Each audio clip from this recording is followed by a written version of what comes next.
God creates and approaches each one of us in a unique and different way. Knowing the story of each sister's calling will help us to realize, appreciate, and further to strengthen our faith and belief that we are all called by God as a family to share our charism and missions.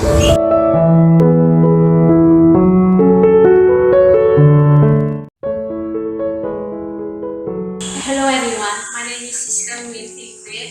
I am from a really big family, the four among 7 kids in a small town with beautiful Catholic parents. They show their love for God in their actions. And I am from the center in Vietnam, Ham Chi.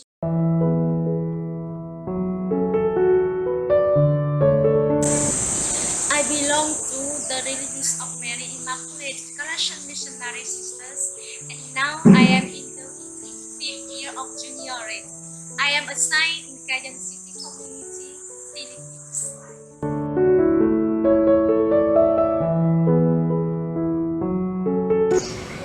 Each one of us has our own story. We are shaped and formed by all the events and people that comprise our life. Vocation is a mystery. My vocation story began when I was in high school. I really prayed for one thing, only one thing, that was to join high school graduation. My family was supporting and giving me hope, encouragement, as well as my teacher. The reason was that my document was not complete when I transferred to another school. The principal told me you could study here until grade 12, but you would not be able to get high school graduation exam. Oh my God, how could it be? I was trying my best to study for many years, and the effort my parents spared. I told my parents of what happened.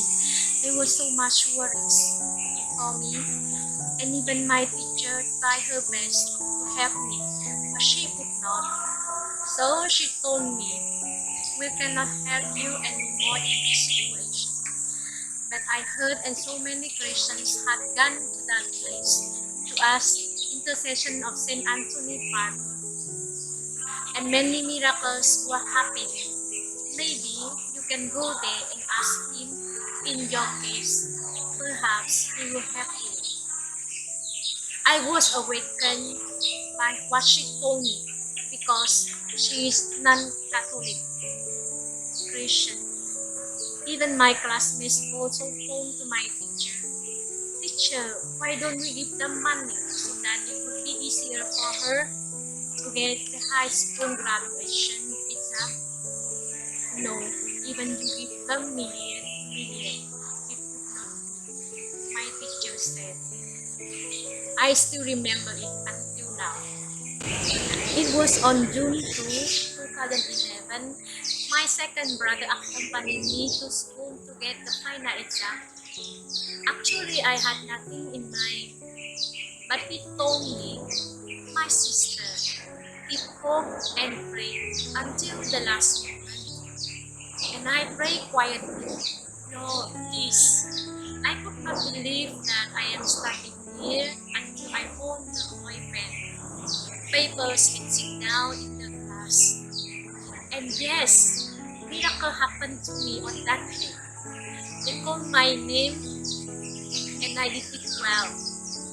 And after 2 weeks, my classmates called me and said, "Babe, congratulations! We are past the exam." I was so happy, and at that time I remember the promise that I had told to Mother Mary, and I said, "I will try."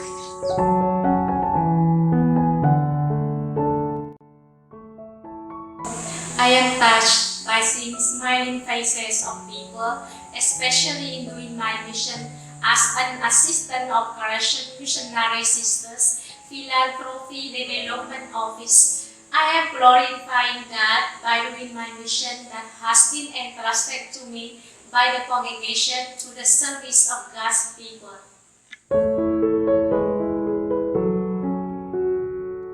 Yes, more than ever, I am happy that goes beyond anything that I could have ever imagined. I am happy because I feel love. I was so impressed and amazed by that sincere joy that comes from loving the Lord.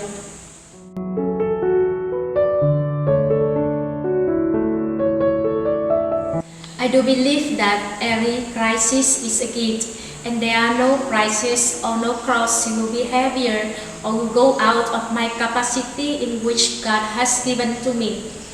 The challenge in religious life was going to the unknown.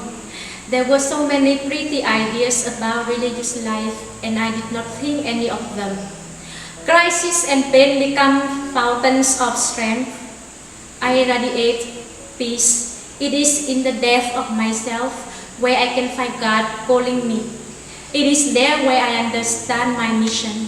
It is in barrenness of my difficulty that I perceive God's gifts. I am called to a radical humility and to put my complete trust in the power of God. Without His grace, I can do nothing. With Him, everything is possible.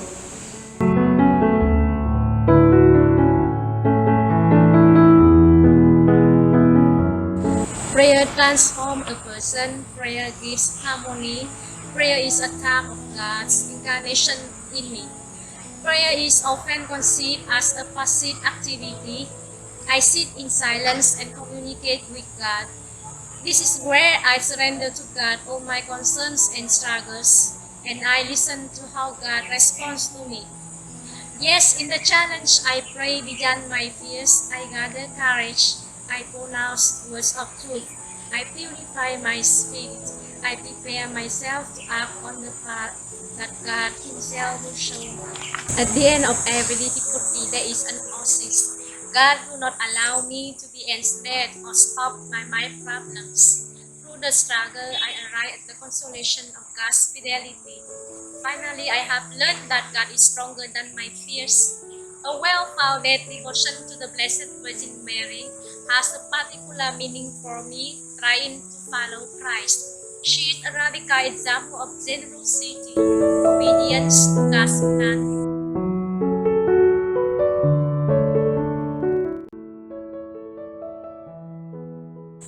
As our founders, Mother Maria Antonia Pius said, hope against all hope. I hope that we will be in charisma vocations as we encouraged by God, be fruitful, multiply, fill the earth and conquer it. In Genesis chapter 1 verse 28, the harvest is abundant, but the workers are few. Pray to the Master of the harvest to send workers to gather His harvest in Matthew chapter 9 verses 37 to 38, announcing the gospel to all creatures. Always burn in our hearts by being faithful to our primary mission of bearing witness to the gospel in whatever form.